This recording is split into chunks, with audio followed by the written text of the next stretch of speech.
Hi, this is Taryn Grome, editor of Pharma Voice. We met with numerous inspirational thought leaders at this year's DIA annual conference as part of our Editors Take video series. I hope you enjoy this discussion. In this episode, we meet with Ira Spector, PhD, Executive VP, Analytics and Consulting, ICON. How will the R&D model change by 2025? So the R&D model is undergoing radical change, largely driven by the cost of developing a drug. And what we're seeing is the result of the $2.5 billion that the Tufts Center for the Study of Drug Development is now saying it costs to develop a drug. As a result, we're seeing major risk arbitrage and major change in the industry. For example, Big Pharma, to some extent, is disassembling a lot of its old R&D infrastructure. And we're seeing all kinds of deals where molecules are swapped, therapeutic areas are swapped. Meanwhile, we're seeing smaller components of the ecosystem, biotechs, venture capital-backed companies coming in to fill the gap. What's happening, however, is there's a void. There's a void of expertise that's being lost. It's partially why I'm building capability to fill that void. Can you describe this void in greater detail? So there's a void in terms of experienced expertise in drug development. And I've assembled a team of experts to do this in ICON Consulting Services, but basically to fill in the gaps as Michael Kinch put it really well. He's now at Washington U. He said Big Pharma has left the building. To some extent that's happening. The $2.5 billion cannot sustain.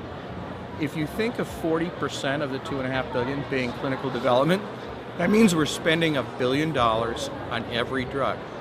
That cannot sustain. So what we're trying to do, our moonshot goal, our big challenge, is to take half that cost of development and development time out of clinical development. So what I'm really excited about is what we call T50, or the 50% trial, and integrating all of the very exciting new technologies that are becoming available to significantly reduce time and cost for drug development. How can sponsors prepare for this paradigm shift? So sponsors, I think, are realizing that they cannot go it alone anymore. Pharmaceutical companies used to have everything under one roof. They were vertically integrated. They remind me of the Hollywood studios in the 40s, where they owned the movie theaters, they owned the actors, everyone was under contract. And today, movies are made through syndication. So if you go into a movie theater now, you're going to see 6 names rolling in the beginning for how this was put together, and some independent shopped the movie to the movie company, and then they basically did sales and distribution.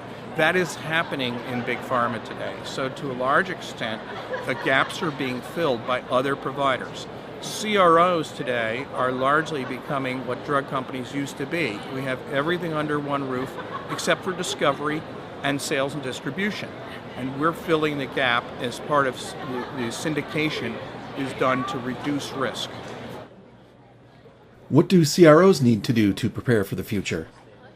So the CRO has to build the capability that the pharmas are basically losing as they disassemble major portions of R&D.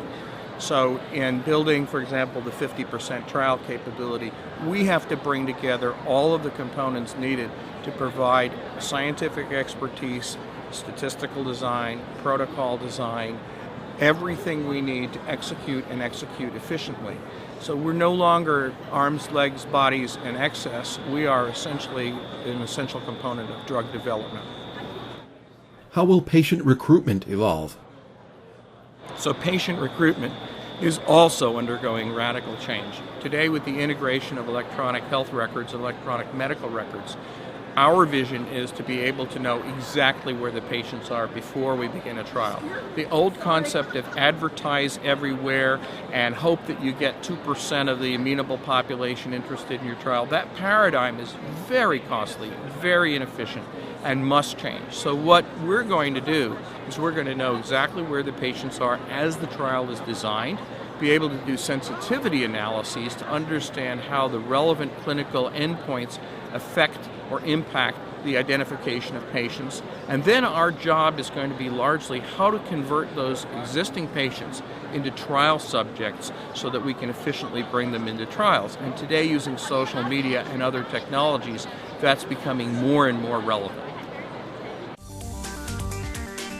For more information on this topic, visit our Thought Leaders website. For more Editors Take videos from the 2015 DIA Annual Conference, visit www.pharmavoice.com. Thanks for joining us.